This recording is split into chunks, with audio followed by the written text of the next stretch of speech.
مکان پر اگر کوا آ کر بیٹھ جائے تو کہتے ہیں آج ہمارے گھر میں مہمان آنے والے. ہچکی اگر آ جائے تو ہم لوگ یہ عقیدہ کر لیتے ہیں کہ یار آج ہمیں کوئی یاد کر رہا ہے. معاذ کرام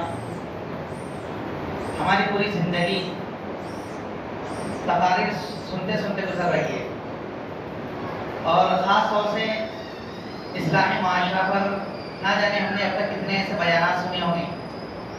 اصلاح معاشرہ کے طور پر نہ جانے کتنی کوششیں بھی کی جاتی ہے.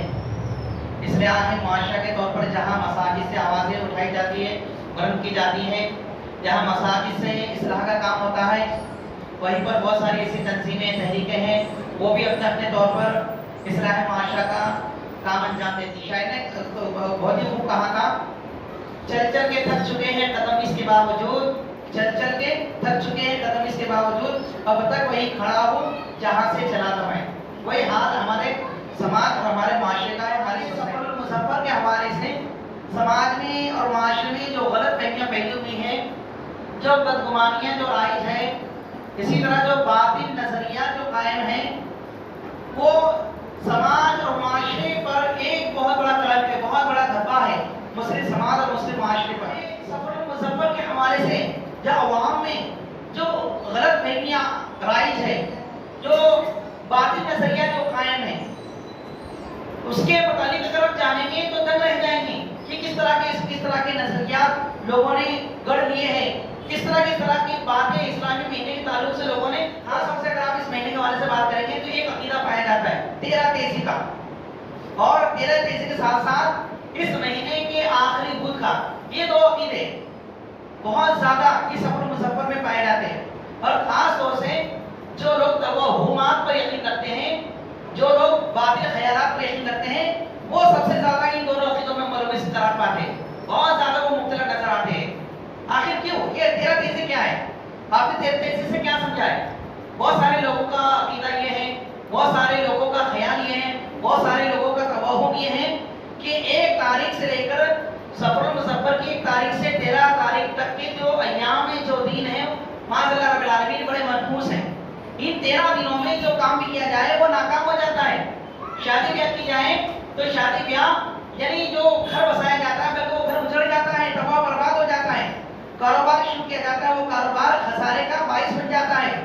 یا کوئی اگر نیک کام کیا جائے تو وہ نیک کام سفل نہیں ہو پاتا ہے. اس طرح کی باتیں اس حوالے سے کی جاتی ہیں. حالانکہ 13 تیزی کے بارے میں اگر اسلامی تعلیمات کو اگر دیکھیں تو اسلامی تعلیمات کا اس سے ذرا برابر بھی کوئی تعلق نہیں ہے, اور 13 تیزی کا کوئی عقیدہ ہے ہی نہیں اسلام میں. نہ اس طرح کی باتیں ہیں جو باتیں گڑھی جاتی ہیں, جو باتیں پیش کی جاتی ہیں. 13 تیزی ایک لا یعنی چیز ہے, ایک فضول کی چیز ہے, اور لوگوں کی طرف سے گڑھی ہوئی بات نہیں ہے, لوگوں کی طرف سے بنائی. لوگ اسلام کا نام لے کر کے یا سفر المظفر کا نام لے کر کے لوگوں کے درمیان غلط فہمیاں پھیلاتے ہیں. انہیں فوری طور پر اپنی اصلاح کرنا چاہیے اور توبہ کرنا چاہیے کہ وہ ایک اسلامی مہینے کو بدنام کر رہے ہیں. حالانکہ سفر المظفر کا بہت ہی بابرکت, بہت ہی مقدس مہینہ ہے. یہ وہ مہینہ ہے جس میں اللہ کے پیارے رسول صلی اللہ علیہ وسلم نے مکہ شریف سے مدینہ منورہ کی جانب ہجرت فرمائی. کہا جاتا ہے کہ اس مہینے میں سفر نہیں کرنا چاہیے, لیکن اللہ کے پیارے رسول صلی اللہ علیہ وسلم نے نہ صرف اس مہینے میں سفر فرمایا بلکہ اس مہینے میں اللہ رب العالمین, اللہ کے پیارے رسول صلی اللہ علیہ وسلم نے بڑے بڑے کارنامے, بڑے بڑے کام انجام دیے ہیں. تو پتہ چلا کہ اس مہینے کے بارے میں جو غلط فہمیاں پھیلائی جاتی ہیں, جو باتیں گڑھی جاتی ہیں, ان تمام باتوں کا, ان تمام چیزوں کا سفر المظفر کے مہینے سے کوئی بھی تعلق نہیں ہے. بلکہ آپ سفر المظفر کو آپ اس لفظوں کو سمجھنے کی کوشش کریں. سفر ایک لفظ ہے, مظفر ایک لفظ ہے. سفر ایک نام ہے مہینے کا, اسلامی مہینے کا نام ہے, اور اس کے ساتھ مظفر لگایا جاتا ہے. مظفر کا معنی کیا ہوتا ہے جانتے ہیں آپ؟ مظفر کا معنی ہوتا ہے کامیاب. تو اب کیا ہو گیا سفر المظفر, سفر المظفر کا معنی ہو گیا ہے کامیابی کا سفر, یعنی کامیابی کا مہینہ.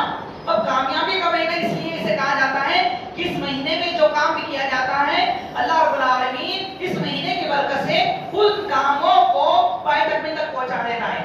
ان کاموں میں برکت عطا فرما دیتا ہے, ان کاموں میں اللہ رب العالمین کامیابی اور ترقی عطا فرما دیتا ہے. کیا ہے خاص طور سے حضرت موسیٰ علیہ السلام کی قوم کا, اور موسیٰ علیہ السلام کے زمانے میں فرعون تھا, تو فرعون کی ایک قوم تھی, تو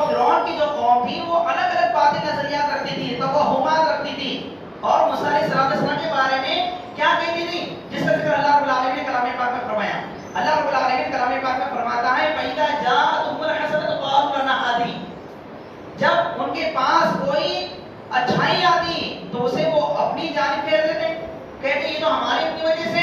فَإِذَا جَاءَتْهُمُ الْحَسَنَةُ قَالُوا لَنَا هَٰذِهِ، جب انہیں کوئی اچھائی پہنچتی، جب انہیں کوئی کامیابی اگر میسر آ جاتی تو کہتے ہیں قَالُوا لَنَا هَٰذِهِ، کہتے ہیں یہ تو ہمارے لیے ہی ہے، یہ تو ہماری اپنی وجہ سے ہے.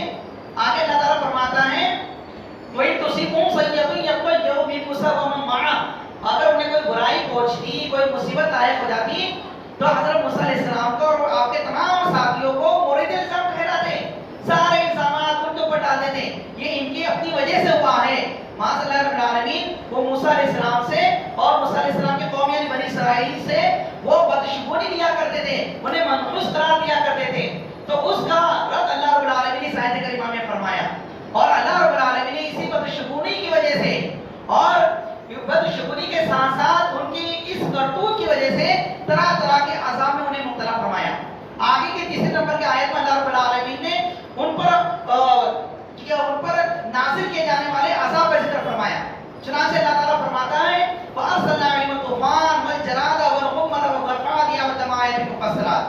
اللہ رب العالمین نے ان پر نازل کیے جانے والے 4 عذاب کا پے در پے مسلسل ذکر فرمایا. چنانچہ اللہ تعالیٰ فرماتا ہے فَأَرْسَلْنَا عَلَيْهِمُ الطُّوفَانَ، ہم نے ان پر طوفان بھیجا، اور طوفان کے ساتھ ساتھ وَالْجَرَادَ وَالْقُمَّلَ وَالضَّفَادِعَ وَالدَّمَ آیَاتٍ مُفَصَّلَاتٍ. پہلے اللہ تعالیٰ نے ٹڈیوں کا عذاب بھیجا. والجرادہ ٹڈیوں کا عذاب بہت خطرناک ہوتا. تقریباً حال یہ تھا کہ ان کے کھانے کے برتنوں میں، پینے کے برتنوں میں، یہاں تک کہ ان کے سونے کے بستروں پر ہر جگہ ٹڈی نظر آتی تھی. اتنے پریشان ہو گئے موسیٰ علیہ السلام کی بارگاہ میں آئے اور عرض کرنے لگے موسیٰ پروردگار عالم سے آپ عرض کر دیجئے کہ ہم تائب ہوتے ہیں. حضرت موسیٰ علیہ السلام نے دعا کر دی، تائب ہو گئے، مہینہ 2 مہینہ ٹھیک رہے، پھر اپنی سرکشی پر آمادہ ہو گئے، پھر سرکشی پر آ گئے. پھر موسیٰ علیہ السلام نے دعا کر دی، اللہ تعالیٰ نے عذاب نازل فرمایا. اب کی بار اللہ تعالیٰ نے جو عذاب نازل فرمایا والقمل، اللہ تعالیٰ کو والقمل کہا جاتا ہے جو کو کہا جاتا ہے. جب حال اس قوم کا ہوا تھا کہ جب وہ سرکشی کرنے لگے تو اللہ تعالیٰ نے ان کو جوؤں کا عذاب نازل فرمایا. اور جوؤں کا عذاب ایسا تھا کہ وہ دیوالیے پر کے شکار ہو گئے، پاگل ہو چکے تھے. بارگاہ حضرت موسیٰ علیہ السلام کی بارگاہ میں آئے اور عرض کرنے لگے اب کی بار معاف کر دو، اب کی بار دعا کر دو، ہم اپنی سرکشی سے اور اپنی نافرمانی سے ہم پاس آ جائیں گے. موسیٰ علیہ السلام نے دعا فرما دی، عذاب ٹل گیا، مہینہ 2 مہینے ٹھیک رہے، پھر اپنی سرکشی پر آمادہ ہو گئے اور سرکشی کرنے لگے، نافرمانی کرنے لگے اور طرح طرح کی باتیں کرنے لگے. پھر اللہ رب العالمین نے تیسرا عذاب نازل فرمایا، اور تیسرا عذاب بڑا بھیانک عذاب تھا. جانور کی شکل میں اللہ تعالیٰ نے عذاب نازل فرمایا. وہ دفاع دیا، اللہ تعالیٰ فرماتا ہے وہ دفاع دیا کہا جاتا ہے مینڈک کو. جب بارش ہوتی ہے تو مینڈکیں کیسی ابلتی ہیں، کس طرح پانی سے باہر آتی ہے، یہاں تک کہ انسان کا جینا حرام کر کے رکھ دیتی ہے مینڈکیں جب بڑی تعداد میں اگر ہو تو. وہی حال اس قوم کا ہوا تھا کہ جہاں یہ اپنے مٹکے میں گلاس ڈالتے ہیں تو مینڈکیں اس کے اندر سے برآمد ہو جاتی ہے. اگر کھانے کے برتن میں بیٹھتے ہیں تو کھانے میں پھر وہ مینڈکیں آ جاتی. جہاں دیکھو سونے کے بستر پر، یہاں تک کہ کھانے کے برتن میں، پینے کے برتن میں جہاں جاتے ہیں وہاں پر انہیں مینڈکیں نظر آتی. اتنا بھیانک، اتنا خطرناک عذاب تھا کہ وہ کھانے کو ترس گئے، پینے کو ترس گئے تھے. بارگاہ موسیٰ میں آئے اور عرض کرنے لگے اب کی بار معاف کر دیجیے، اب دعا کر دیجیے، اب ہم سرکشی اور نافرمانی نہیں کریں گے. چنانچہ موسیٰ علیہ السلام نے بارگاہ رب العزت میں دعا کی تو اللہ تعالیٰ نے ان کے اوپر سے عذاب کو ختم فرما دیا، عذاب کو ٹال دیا. پھر مہینہ 2 مہینہ ٹھیک ٹھاک رہے، پھر دوبارہ سے پھر وہ سرکشی اور نافرمانی کرنے لگے. پھر اللہ رب العالمین نے ان کے اوپر ایسا چوتھا بھیانک خطرناک عذاب نازل فرمایا کہ تاریخ میں ایسا عذاب کسی بھی قوم پر نازل نہیں ہوا. وہ اتنا خطرناک، اتنا بھیانک عذاب تھا. اور چوتھا جو عذاب آیا اس کا ذکر اللہ تعالیٰ فرماتا ہے وَالدَّمَ آیَاتٍ مُفَصَّلَاتٍ. اللہ تعالیٰ فرماتا ہے ہم نے ان کے اوپر خون کا عذاب بھیجا. اتنا خطرناک عذاب تھا کہ ہر طرف سرخی نظر آتی تھی. جب ان کے اوپر خون کا جب عذاب آیا تو پانی پورا سرخ ہو جاتا، کھانا پورا سرخ ہو جاتا، بستر سرخ ہو جاتے، جہاں وہ جو کام کرتے وہاں پر خون ہی خون انہیں نظر آتا. یہاں تک کہ ان کے پینے کا، کھانے کا حال یہ ہو چکا تھا، کھانے پینے کو ترس رہے تھے. جب بنی اسرائیلیوں کے پاس آتے تو ان کے پاس پانی ہوتا، تو جب تک بنی اسرائیلی اسے پیتے تو پانی رہتا، لیکن جب ان کے ہاتھ میں چلا جاتا قوم فرعون کے پاس وہ خون میں تبدیل ہو جاتا. پھر یہ لوگ تڑپتے لگے پانی کے لیے، کھانے کے لیے، ہم بھوکے یوں ہی مر جائیں گے. تو بنی اسرائیلیوں سے گزارش کی قوم فرعون نے کہ ارے تم ایک کام کرو، ہم اگر مٹکے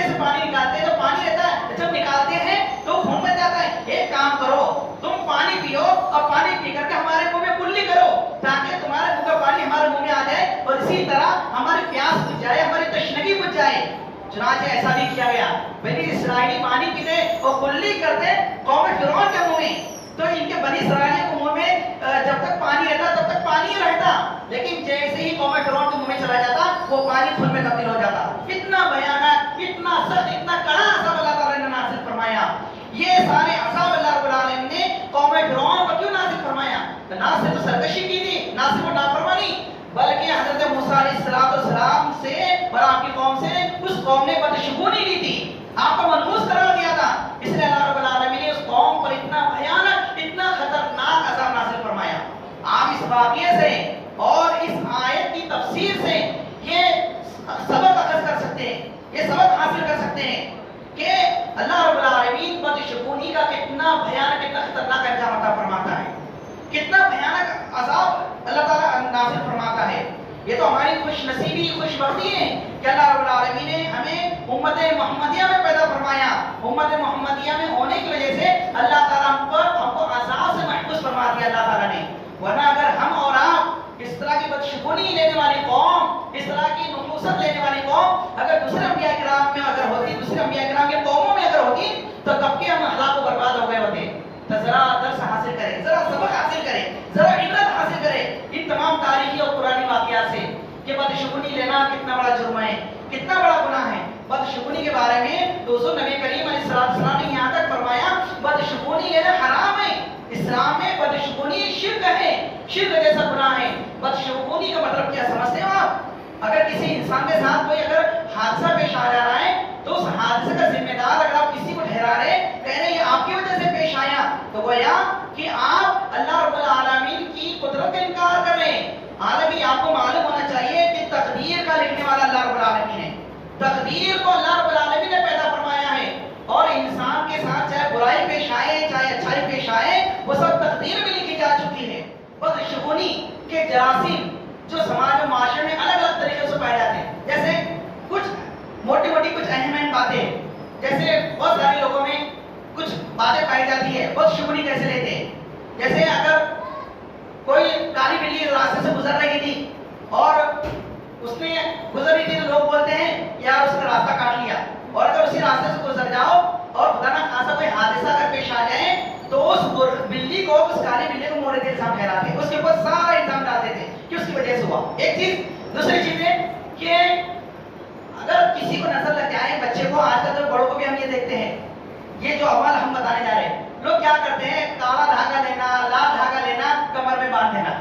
کیوں بھائی کیوں باندھتے ہیں؟ تو کہتے ہیں کہ نظر لگ گئی یا نظر لگ سکتی ہے، یہ غیروں کا طریقہ ہے۔ اللہ کے پیارے رسول صلی اللہ علیہ وسلم نے سختی سے منع فرمایا کہ غیروں کے جیسے کام مت کرو، غیروں کے طریقے پر مت چلو۔ آپ نے فرمایا من تشبہ بقوم فہو منہم، جو شخص دوسروں کے طریقے پر یا دوسروں کے مطابق چلے گا تو اس کا حساب کتاب انہی کے ساتھ ہوگا، اس کا حشر انہی کے ساتھ ہوگا، تو دوسروں کے طریقے پر نہیں چلنا چاہیے۔ تو یہ لوگوں کا عقیدہ بن چکا ہے کہ اگر نظر لگ گئی تو کمر میں کالا دھاگا یا لال دھاگا باندھ لینا، اس سے کیا ہوتا ہے نظر نہیں لگے گی، یا نظر لگی ہے تو وہ نظر ٹوٹ جائے گی۔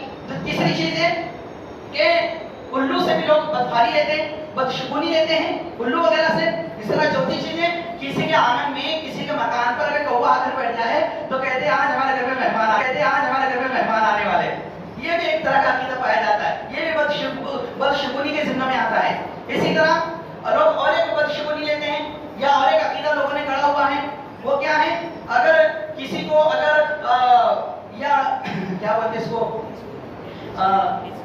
ہچکیاں اگر آ جائے تو لوگ یہ عقیدہ کر لیتے ہیں کہ یار آج ہمیں کوئی یاد کر رہا ہے۔ یہ ساری باتیں فضول کی باتیں، یہ ساری باتیں فضول کی باتیں، یہ ساری باتیں ان تمام باتوں کے ساتھ کوئی تعلق نہیں، نہ شریعت سے اس کا کوئی تعلق ہے۔ یہ ساری باتیں لوگوں نے خود سے گڑھی ہوئی ہے، یا جو ہم سے پہلے جو لوگ تھے جہالت کی بنیاد پر انہوں نے گڑھ لی ہے، اور وہ نسل بعد نسل، قوم بعد قوم یہ ہمارے اندر منتقل ہوتی چلی جا رہی ہے۔ تو ان تمام باتوں کا، ان تمام روایتوں کا، ان تمام چیزوں کا خاتمہ کرنا نہایت ہی ضروری ہے، تبھی جا کر کے ہمارا سماج، ہمارا معاشرہ ایک اچھی سمتوں گامزن ہو سکتا ہے، سماج معاشرے سے ساری برائیوں کا خاتمہ ہو سکتا ہے۔ یاد رکھیے گا کہ ایک برائی جو ہوتی ہے وہ ہزاروں برائیوں کو جنم دیتی ہے۔ اگر آپ ایک برائی کو اگر چھوٹی برائی سمجھ کر اگر نظر انداز کرتے ہیں تو گویا کہ آپ سماج معاشرے کو بہت بڑا بوجھ لا رہے ہیں، بہت بڑی برائی کے دلدل میں یا بہت بڑے برائی کے